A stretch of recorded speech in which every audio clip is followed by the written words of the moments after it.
All right, so now let's really hop into South America. So of course, we're gonna go down in the order in which we actually did the trip, man. So let's start off with Colombia, man. What for y'all were some highlights in Colombia? Salento, the world famous palm trees. You like that? Yeah, that was real. Like that. That was real relaxing. Terrell, you did not get to go on that trip. We'll get into that. But what about you? What was some highlights and what was a highlight? I would say, of course, the New Year's experience in Cartagena. With our brothers, yeah, our brothers did come down nice. there. Yes. Seeing the old town, that was beautiful. Medellin was nice. It's beautiful. It's probably my favorite city in Colombia. Cali, the salsa capital of the world, Cali. That definitely, I did not expect that going there. Neither did I. The culture, how Colombians embrace you. Mm-hmm. The food, which I say out of all the countries was the best. Salchipapas. That was Justin's go-to. Yeah, Justin's go-to. Yes, it was. Let me see what else in Colombia. Colombia was definitely my second favorite. Close first and second favorite country there. I could go on and on about Colombia. Yeah. But yeah. So, what's some things though you did not like about Colombia? The prostitutes. Edit that out. Hey, talk about it. Talk about it. I might have been talking, a lot of trash about them and their profession, but like I said, he's the conservative friend. He's the more conservative friend. But go ahead. But I know prostitution in that part of the world, it's viewed differently than it is here at home. So essentially, what you're saying, that was a bit of a culture shock. It was. To see prostitution in a legal format. It was. But I guess the reason why I say I didn't like it was just because of how aggressive some of those working girls can be. I mean, whether they're whistling at you or catcalling you or coming up to you and like touching you. Yeah. I mean, I remember, we thought we were doing something good in Cartagena, but, it turns out they were working girls in Surprise. So yeah, girls ain't got a surprise. Yeah.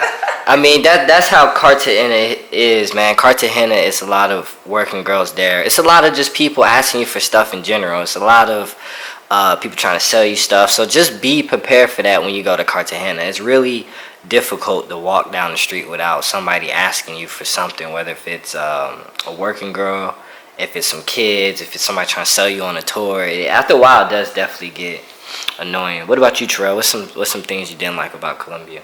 Or you got the same thing? The prostitution thing for me, I mean, hey, that's the, you know what I'm saying? The world goes round. The world goes round. People got to make their money. It's just better than trafficking and all that stuff. Yeah. But other than that, after Cartagena with the boys, I immediately got sick probably a week and a half. Stomach on 12. Getting on the plane, about to pass out. So that's basically, that was your first time getting like traveler sickness. Yeah, it was first, yeah, for sure. Because I really ain't been, it's a whole nother continent, you know what I'm saying? So, yes, sir. I almost said F this whole trip that I invested so much time into planning. But how did you get well after that? Like, once you were sick, how did you get yourself back? I talked to God. I was shaking everything, like, bruh. I honestly don't know. I was trying to eat soup, just looking up stuff online. What those I think they were British. What those British girls say? You got jelly belly. Jelly belly. And I'm laying down like, what the fuck is that? What the fuck is she talking about? What is she talking about? Yeah. So that I got my phone pickpocketed in Bogota, which was my least favorite city in Colombia, but it jumped up a little bit once I went back a second time. And I got like a local tour around the area and everything like that. But yeah, they pickpocketed my iPhone 7 Plus now. I was lit now. Bachata salsa. Lit. So, but yeah, that was my two least favorite things in Colombia, which were situational. Yeah, you getting Situation. sick and then the Yeah, pickpocketing, which pickpocketing. essentially, if that didn't happen, I you was really don't lit. have that many complaints about I Colombia. was lit.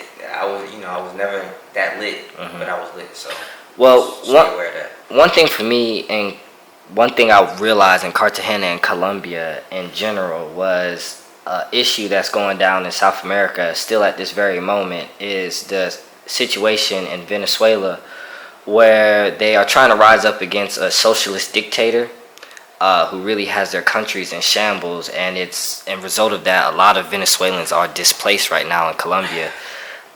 For me, that was just a huge eye opener. I mean, you see things on the news, but it's another thing to really witness it, you know. So like, you know, how did y'all feel about that scene? I mean, especially in Cartagena, man, just meeting so many Venezuelans that were just, you know, almost like displaced, man. It was terrible because all the Venezuelans I've met, nice, sweet.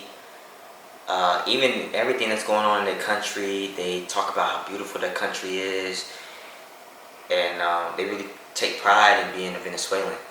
And it really made me want to go there. I really wanted to go there if everything was good. Lord knows I can't go right now.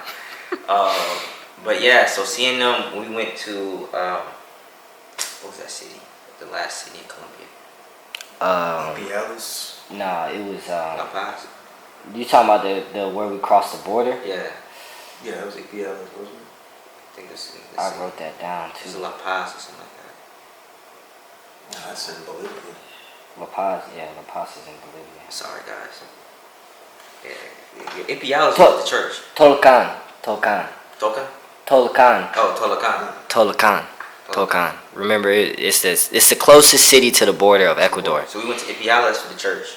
Yes, and then from there we went to Tolcan for one day, Yeah, we did. and then we took a went on that, like, then we took a taxi to the border, and it was like right there, Yeah, and we we walked went to across. that like bed stay, whatever like that. Yeah, No, I thought that's where the church was. no, it wasn't. So when we went there, and we walked. This is the only border I think we walked.